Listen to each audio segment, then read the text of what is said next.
Tengok ni guys, ini dia Pro 2 punya EV yang dinanti-nantikan. Sekarang kita boleh tengok lebih dekat. So let's check out the new details yang kita boleh share. Pertama sekali, size dia. Kereta ni memang besar, jauh lagi panjang daripada Pro 2 Myvi.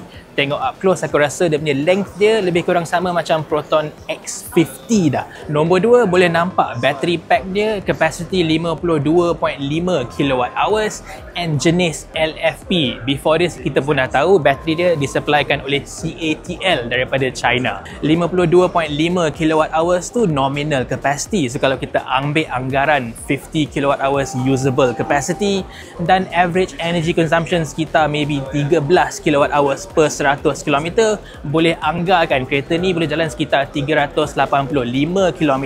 Selain tu, boleh nampak kereta ni dia pakai platform kereta biasa yang dah diubah suai untuk jadi EV. Dia tak pakai a dedicated EV skateboard platform. So it looks like this is Pro 2's own platform, bukannya EV platform yang dia beli daripada CATL macam orang cakap tu. At the front, it's very clear. Suspension design dia lebih kurang sama dengan Myvi biasa. And dekat belakang, dia pakai torsion beam, bukan independent rear suspension. And by the way, dia pakai satu motor dekat depan, front wheel drive, and Pro 2 target 0 to 100 sekitar 6 ke 7 saat, jauh lagi laju daripada Proton E-Mas 5 yang ambil sehingga 10 saat.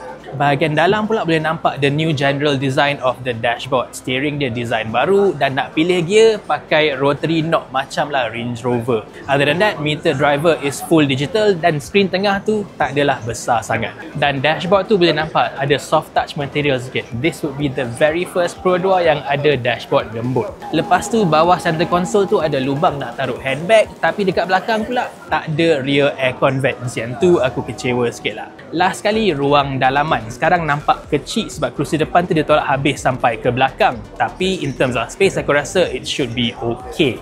Cumanya kaca pintu belakang tu kecil sahaja. So penumpang mungkin dia akan rasa gelap dan sempit sikit. But at the very least, backrest kerusi belakang tu nampak macam angle dia bagus dan boot pun boleh tahan besar.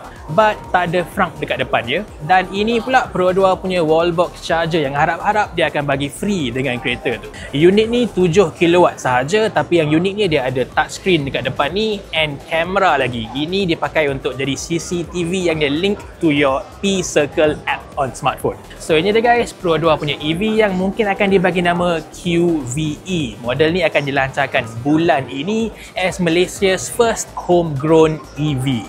Yang kita tak tahu harga dia, tapi boleh tengok sendiri dia jauh lebih besar, range pun lagi tinggi daripada Proton E-Mas 5. Kalau E-Mas 5 yang top spec tu harga 70,000, yang ni maybe 80, kira okey ke tak? Tulis kat bawah.